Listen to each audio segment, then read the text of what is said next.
What's going on, guys? Andrew Piluk Hockey here, back with another video. Out of bed because the Leafs are not going to allow me to sleep tonight. So I was like, you know what? Get in bed early, get ready for NHL free agent frenzy tomorrow. Going to make a lot of content. And then all this Leaf-related news started coming out. And it's a lot of bad stuff, to be honest with you. So if you guys are new here, make sure to like this video and subscribe. Join the squad. Love to have you guys here. And before people start sounding off in the comments, maybe hear my side, because I have a lot to say in this video. And I'm not saying I'm correct. I'm wrong a lot. Okay? I'm wrong a lot of the time. But we all are. So let's talk about all the news that has come out tonight. So the rumor has it that the Toronto Maple Leafs are likely to be signing Chris Tanev, and it looks like the contract's going to come in at a $5 million average annual value.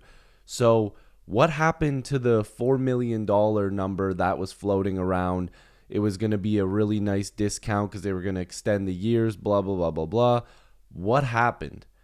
If it's a 6-year deal at $5 million per, the Leafs messed up. It's too much money. I love Chris Tanev, and I'm welcoming him to the team. I'm going to cheer for him. He's going to be sick. I like Chris Tanev. But 6 years at that number is a huge problem, and I don't like it. But we're going to have to live with it, and I'm hoping that this is incorrect. A lot of people are like, oh, Kevin Weeks deleted his tweet. Guys, whenever you start a tweet with an @ symbol, it goes into your replies. So if you go on Kevin Weeks' profile right now, you can't see the tweet. But if you go into replies, you're going to find it. It's right there. And that's the thing. People are like, oh, he messed up. He deleted the tweet. Not so fast, guys. That's not actually what happened. It's just hidden in his replies. Now, again, I like Chris Tanev. I think he's going to do wonders for this blue line. They need guys that play defensively sound, that block shots, that do a lot of really good things. But $5 million over a potential 6-year contract is going to cause a lot of issues for me. But again, we'll be talking about that once it's signed on the dotted line. And by the time I upload this, it might already have been signed. I have no idea. The Leafs have a couple hours until he's potentially a free agent, right? So, well, you know, it actually starts tomorrow, technically at like 11 or 12 or something like that. I keep trying to check my phone to see what's going on. I don't know what's happening. But the next bit of news here is some news that a lot of people will definitely disagree with me on, and I'm not sure why, but I know you guys are going to disagree with me on it.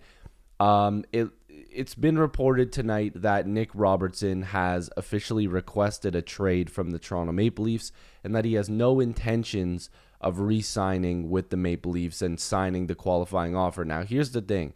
The Leafs don't have to trade him. They can just say, look, you can sit and wait. We're not moving you. We want to keep you. Or they can trade him. Now, I'm going to bring up a couple things before I get into a mini rant here. So this is a really interesting chart here. So Nick Robertson is nowhere near a perfect player, but I think people are overplaying how disappointing he's been. His minutes have come in careful usage, but he scored at a really impressive rate over the last couple years. There's a real player here, at least in my opinion. So if you look at this chart, Nick Robertson's right here at 81 games played. His average time on ice is only 10 minutes, and he's scoring at the same clip as a lot of really good players. Now, look, I'm not saying that this number is the end-all, be-all of Nick Robertson, but the guy scored almost 60 goals in the OHL. He was lighting up the AHL, and he scored a lot in limited minutes with the Toronto Maple Leafs. This guy was barely playing. And if you look at his numbers last season, he scored 14 goals, 27 points in 56 games. If Sheldon Keefe didn't bench him every few games and he played, let's say, 70 games to be fair, he's probably scoring 20 goals. And I'm going to give you guys a little bit of a news flash here. If the Leafs are spending $5 million on Tanev and $3 million on Liljegren, giving him a raise for some reason, giving Domi a raise on his contract and giving him term, they need to get young, cheap guys in the lineup that can give you 10-plus goals every year. You look at Calle Yarncrook, right? He's getting paid over $2 million. He's probably not going to score at the same clip as Nick Robertson going forward. Robertson will likely score more than him, and Robertson would be getting paid less than him. David Kampf, look, I like his defensive side of the game, but this guy does nothing when he's on the ice, okay? And sometimes that's good, but he's getting paid a lot of money to do a lot of nothing. Nick Robertson would outscore that guy. This Leaf team struggled with scoring quite a lot, especially in their bottom six. I thought maybe with a new coach that Nick Robertson would get a chance to play and actually be consistently in the lineup. Now he doesn't want to play here because of the way the organization has treated him under Sheldon Keefe. Now maybe they can turn it around and say, look, Craig Berube is going to give you minutes. You're going to play. Give us another shot this year. We'll give you $1 million. Sign the dotted line. Let's get going. Approve yourself, and if he doesn't, then that's on him. And if he does, he could be in for more money next year. But again, I don't blame the player, but I also don't blame the team. If they don't think he's a fit, see you later, Nick Robertson. But the problem the Maple Leafs have had so many times over their, existence. Think of some of the names, right? Verhaeghe turned out to be a really damn good scorer, and they gave up on him really quick. Marchment turned out to be a pretty damn good player. They gave on him pretty quick. I don't know if you can mention this name, but I'm going to do it anyways. Zach Hyman.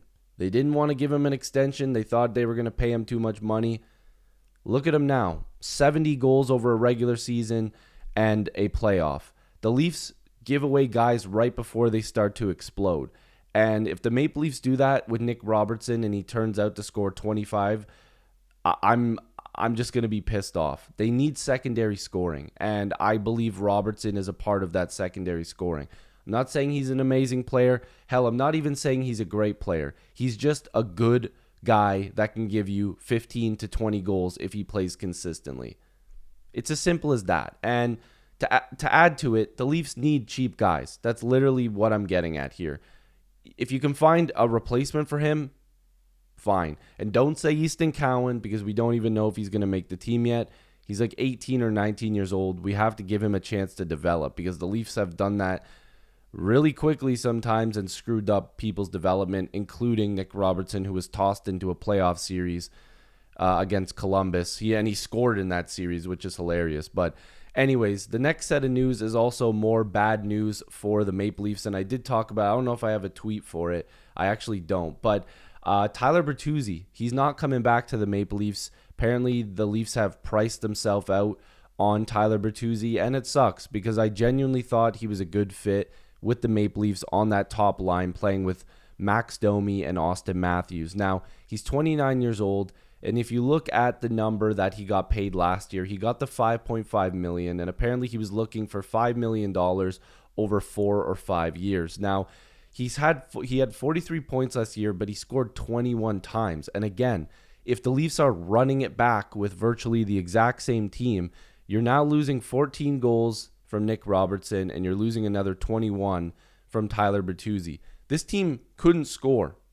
They couldn't score, and now we're eliminating more goals. It just doesn't add up to me. The Leafs are running it back, but eliminating goal scoring. That's what they needed. They needed defensive help. Okay, Tanev, and maybe they add a little bit more, but it doesn't look like they're going to. And now they're eliminating 30-plus goals from their lineup. I don't see where the improvement is here. And we're going to look at cap friendly here because I'm going to show you something. This team is the exact same besides Chris Tanev, right? So if the rumored number for Chris Tanev is $5 million and we get a rumored number for, or not a rumored number, he did sign Timothy Liljegren at $3 million. And if we're getting Max Domi at 3.7, these guys are all guys besides Tanev that were on this team already, right? So Tanev is the new ad here. Other than that, this is the exact same team minus Tyler Bertuzzi and minus Nick Robertson. They have $9 million to go out there and get another forward, another defenseman, and another goalie. Takes them out of the budget for another big-name defenseman. It takes them out of the budget for another big-name forward. And it kind of takes them out of a really good goaltender, right? You can still get a guy at maybe $2 million in goal, get another forward at $2 million, and maybe another defenseman at $2 million and save a little bit of that cap space. Now, If they believe Easton Cowan or Fraser Minton is available to play, that's going to save you some money and allow you to spend in other places. Now, people are saying trade Camp, trade Yarncrook. Again, they don't have guys to replace them. This is the problem. If they would have traded Mitch Marner, if they would have traded Camp already, something like that, they probably would have signed Bertuzzi. They probably would have already went out there and started looking at bigger name players that they could put on the blue line. But now apparently they're out on Zadorov as well. They've priced themselves out of Zadorov. So I'd imagine the Leafs are going to be going bargain hunting on free agency day, which I cannot stand. I wanted them to go out there and do what they promised and get two big names. They got us Tanev. If you consider him a big name, I personally do. I think it's a good ad, but that's probably going to be the biggest ad that the Leafs have this offseason. And again, I could be proven wrong. I'm not trying to be negative. This is just the facts tonight. Robertson wants out. Bertuzzi's not coming back.